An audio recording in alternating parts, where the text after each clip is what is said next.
2024 বিধানসভা নির্বাচন, এই সামনে বিধানসভা নির্বাচন রয়েছে। যতটা বার্তা পাওয়া যাচ্ছে, বাম কংগ্রেস আইএসএফ আবার কাছাকাছি আসতে চলেছে। এই যে বাম কংগ্রেস আইএসএফ এর জোট 2021-এ ফেল করেছিল, আমরা দেখেছি 2016-তে বাম কংগ্রেসের জোট ফেল করেছিল, 2024-এও বলতে গেলে ফেল করেছে। তো 2026-এ এই জোট কতটা কার্যকরী হতে পারে? জোটটা কার্যকরী হবে তখনই রেজাল্ট আপনার যখন বা আপনার ইলেকশন যখন ঘোষণা হবে তার আগে জোটটাকে কমপ্লিট করে নিতে হবে। কমপ্লিট করে নিয়ে ইলেকশনে লড়তে হবে। জোটটা প্রয়োজন আছে, কারণ ঘটনাটা হচ্ছে তৃণমূল আর বিজেপিকে আটকাতে গেলে এদের তো দুজনেরই তো একই চিন্তাধারা। ওরা দুজনে গোপনে আতাতে একসাথে লড়ছে। এই কে একবার তৃণমূল থেকে বিজেপি যাচ্ছে, কে আবার বিজেপি থেকে তৃণমূলে আসছে। এটা তো পশ্চিমবাংলার মানুষ ভালো করে বুঝতে পারছে।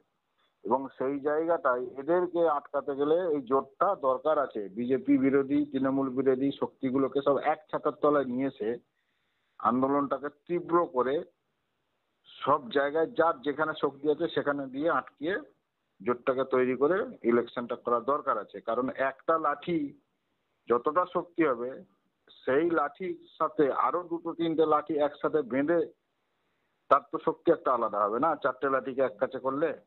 তো ঠিক সেম জিনিস। তো যার যেখানে শক্তি আছে সেটাকে প্রয়োগ করাটা দরকার আছে। কারণ ভোটটা যদি ভাগ হয়ে যায় তখন সমস্যা হবে। তৃণমূলেরও ফায়দা আছে, বিজেপিরও ফায়দা আছে।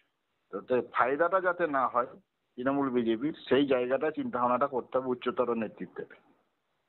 তবে একটা অংশের ধারণা, এই জোট করে কোনো লাভ হবে না, কারণ কংগ্রেস বামেদের সঙ্গে মিল খায় না। মানে বামপন্থী চিন্তাধারা কংগ্রেসী চিন্তাধারা নাকি সম্পূর্ণ আলাদা। আর 2011 সালে এই কংগ্রেসই সিপিআই মানে তৃণমূলের হাত ধরে সরকারে ছিল, তারপরে বেরিয়ে আসার পরে কি করে এই কংগ্রেসের হাত ধরে? এই প্রসঙ্গে তুমি কি বলবে?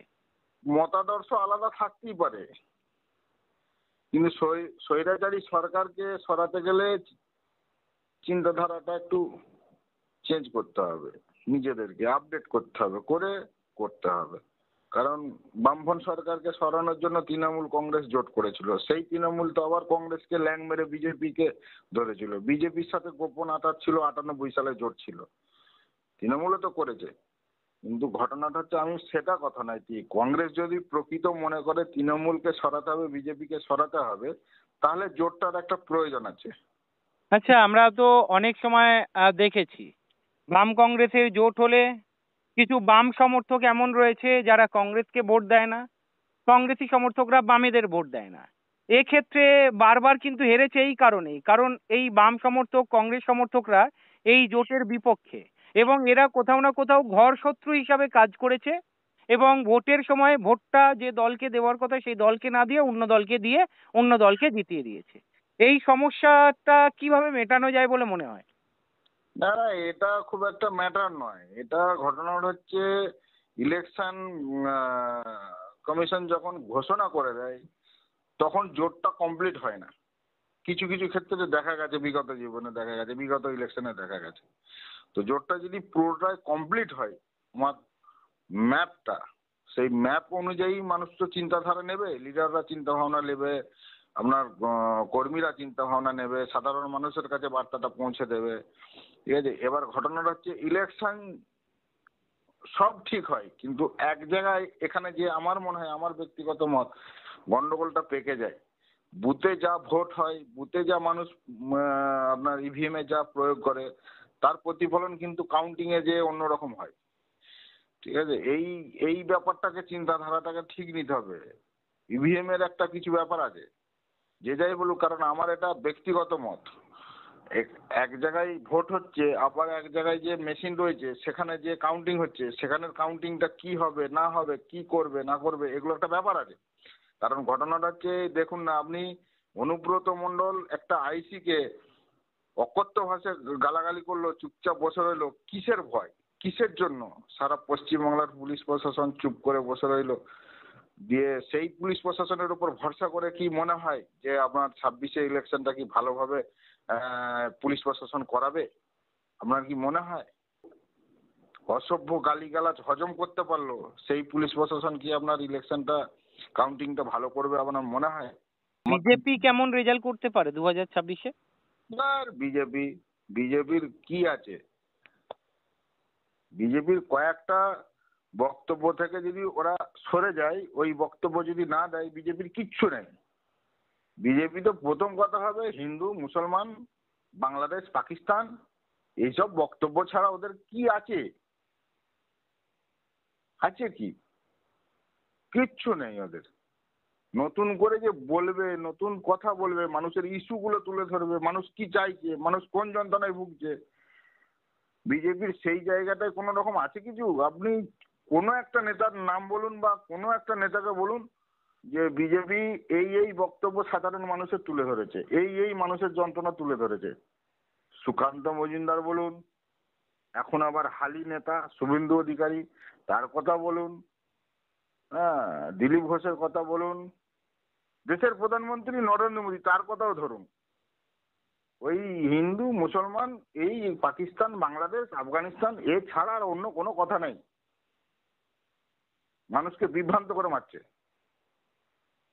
একটা ভালো মানুষকে পাগল করে দিয়ে জানেন তো, একটা ভালো মানুষকে সুস্থ মানুষকে 6 মাস যদি তাকে পাগল পাগল পাগল পাগল বলা যায় কন্টিনিউ, সে কিন্তু অটোমেটিক পাগল ভাব তার মনের মধ্যে এসে যাবে। সত্যি কি আমি পাগল? ঠিক পশ্চিমবাংলার মানুষকে সেই জিনিসটাই করানো হচ্ছে। হিন্দু হিন্দু হিন্দু মুসলমান, হিন্দু এক হয়ে যাও, মুসলমান তুমি আলাদা হয়ে যাও। এদিকে দিদি বলছে মুসলমান তুমি এই হয়ে যাও, শুভেন্দু অধিকারী বলছে হিন্দু তুমি এক হয়ে যাও। তো মানুষ কতদিন চুপ করে থাকবে? সত্যি কি ঘটনাটা এরকমই হচ্ছে? নানা রকম রটনা, নানা রকম ঘটনা, নানা রকম মানুষের বক্তব্য তুলে ধরছে। কিছু মিডিয়া আছে তারা সেগুলোকে তুলে ধরছে, এই হয়ে গেল, অমুক হয়ে গেল, তমুক হয়ে গেল। তখন মানুষের মনের মধ্যে একটা অন্যরকম বিষক্রিয়া তৈরি হচ্ছে, যার জন্য এই পরিস্থিতি হচ্ছে। সমাজের পরিস্থিতি দাদা খুব খারাপ। যদি মানুষ চিন্তা ভাবনা না করে, পরিস্থিতি আরো ভয়ানকের দিকে যাবে। এটা তো হওয়ারই ছিল বলুন না, এটা তো হওয়াই ছিল। 98 সালে এসএসসি চালু হয়েছে সম্ভবত, আমার যতটুকু জানা। একদিনের জন্য শিক্ষকদেরকে ধর্ণা দিতে হয়েছে, একদিনের জন্য কোনো একটা শিক্ষকের চাকরি গেছে, কোনো প্যানেল বাদ হয়েছে, আমার যতটুকু মনে পড়ে হয়নি। আজকে সেই শিক্ষকগুলো যোগ্য অযোগ্য সমস্তটা এক কাছে মিশে গেছে। যদি অযোগ্য বাঁচতে হয় তাহলে তো মন্ত্রী নেতা ছাতা বুথ স্তরের নেতা সবই তো ধরা পড়ে যাবে। যার জন্য তো চুপ করে বসে যাচ্ছে না, এই এক কাছে করে দিচ্ছে। বাড়ির মহিলা সকালবেলা উঠে তার বাড়ির সমস্ত সকালের কাজ সেরে নিয়ে সে কি করে, রান্না চাপায়। রান্নাঘরে গিয়ে রান্না করবে, চাল বার করবে, ভাত রান্না করবে। আমাদের বাঙালির মেয়েদের কথা বলছি।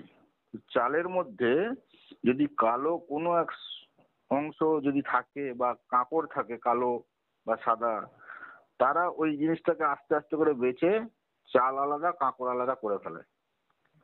রাজ্যের পুলিশ প্রশাসন, মুখ্যমন্ত্রী, স্বরাষ্ট্রমন্ত্রী, স্বরাষ্ট্র দপ্তর, মুখ্যমন্ত্রীর হাতে সবকিছু দপ্তর আছে, উনি আলাদা করতে পারছেন না?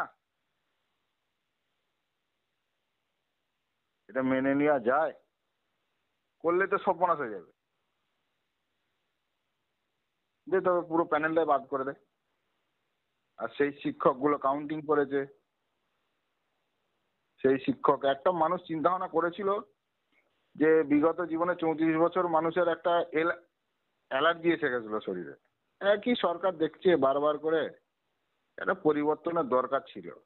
11 সালে মানুষ বিপুল ভোটে ভোট দিয়ে তৃণমূলকে নিয়ে এসেছে, আজকে তার ফল ভুগতে হচ্ছে যে কি আনতে গেছিলাম আর কাকে নিয়ে এসে হাজির করেছে।